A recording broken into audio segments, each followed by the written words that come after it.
Selamat datang di podcast Insomnia. Saya Moses Haryadi sebagai host dari podcast ini dan bersama para narasumber. Perkenalkan diri Anda. Baik, saya Ahmad Jinan Kamil. Saya Michael Wijaya. Dan hari ini kita akan membahas soal tekanan ekonomi. Nah, dalam mendidik anak baik itu sebagai orang tua ataupun guru, kan kita perlu menggunakan semacam teknik intervensi agar perubahan perilaku itu terwujud.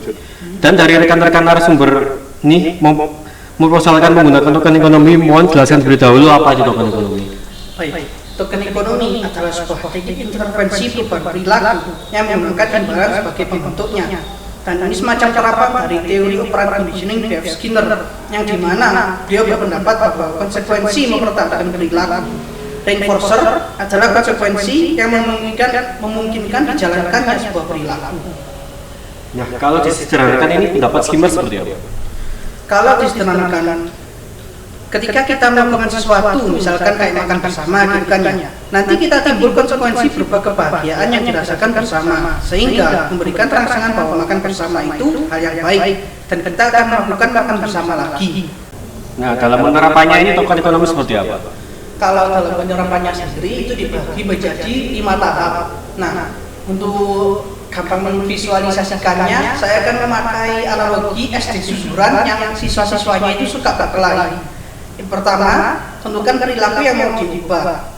Perilaku yang diubah itu harus spesifik dan tidak boleh lebih dari 2. Jadi hanya 1 atau 2 gitu. Misalkan, nah di SD susuran ini kan sudah dijelaskan sedang terjadi siswa-siswanya itu sudah suka berkelahi. Yang kedua, membuat dan menunjukkan aturan. Setelah menentukan perilaku yang mau diubah, guru membuat aturan dan menunjukkannya pada SD susuran. Dan yang ketiga, menentukan token. Token yang dipilih ini harus sesuatu yang tahan lama dan tidak bisa direplikasikan.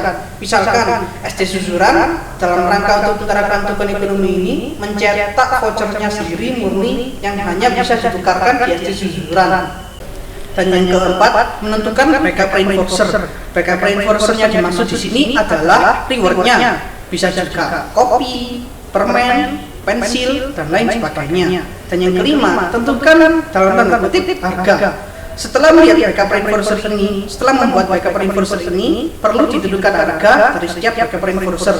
Misalkan, 1 voucher dapat 5 permen, 2 voucher dapat pensil, dan juga seterusnya. Nah, kalau dari contohmu ini apa nggak rugi itu sekolah itu?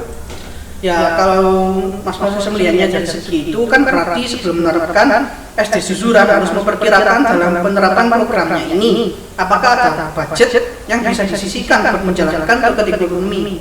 Penerapan program ini kan juga untuk pemberian rasa aman bagi murid maupun orang tua yang akan menyekolahkan anaknya ke sana. Kalau misalkan masalah perkelahian yang terjadi ini tidak diselesaikan, orang tua mana yang mau mendaftarkan anaknya ke SD susuran ini? Tapi Bang, menurut para sesepuh kan sekolah itu scam ya? Ya, bukan berarti Anda tidak bersekolah. Anak-anak yang bisa belajar tanpa pendidikan, apalagi ini masih SD.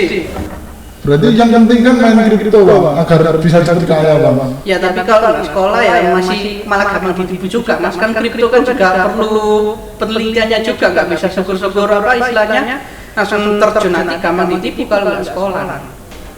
Nah, berarti token ekonomi itu ada berapa jenisnya? 1 atau berapa ya?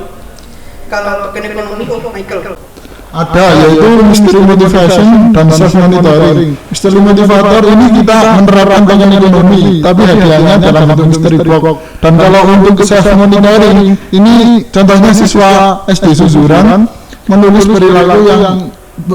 perilakunya. Kalau untuk hari ini mereka tidak berkelahi, jadinya mereka dapat token selamanya. Memang mereka tidak berkelahi. Kalau dari penjelasanmu itu bagus lah, tapi positif negatifnya.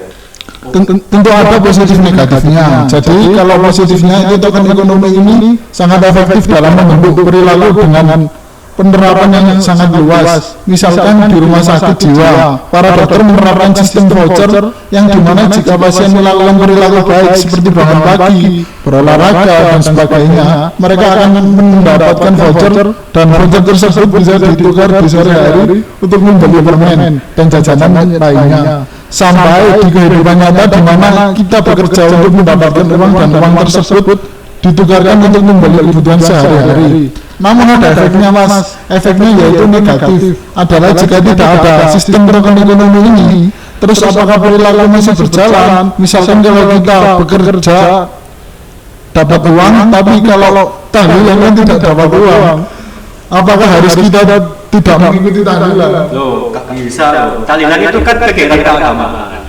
Kan pahala itu kan juga termasuk kayak tokennya ini pahala, mendapatkan keuntungan kan. Ya kan dalam konteks ini kita tokennya dalam bentuk uang yang bisa digunakan langsung dalam keseharian. Emang pahala bisa ditukarkan untuk membeli kebutuhan hidup? Loh, gak boleh itu ria namanya kalau itu. Kan namanya kegiatan keagamaan kan masa mengharapkan uang. Ria itu kan yang hal tuh lagian selain pahala kita juga dapat makanan dan itu juga termasuk token. Sebenarnya itu simpel aja sih, seperti yang dikatakan Mas Moses tadi, antara kerja dan tahlilan itu punya tokennya sendiri. Namun, karena sudah berbeda konteksnya, maksud dari sisi negatif ini apakah melakukan kerja dan tahlilan itu nantinya bisa terlaksanakan karena sudah ada token ekonominya. Kan orang juga bisa saja bilang, ngapain ikut tahlilan kalau nggak dapat duit, mending main FF. Ya cukup wes gitu aja. Anak tambahan. Sudah cukup. Oke cukup. Ya saya akhiri kalau gitu. Terima kasih sudah mendengarkan kami dan selamat siang. Selamat siang.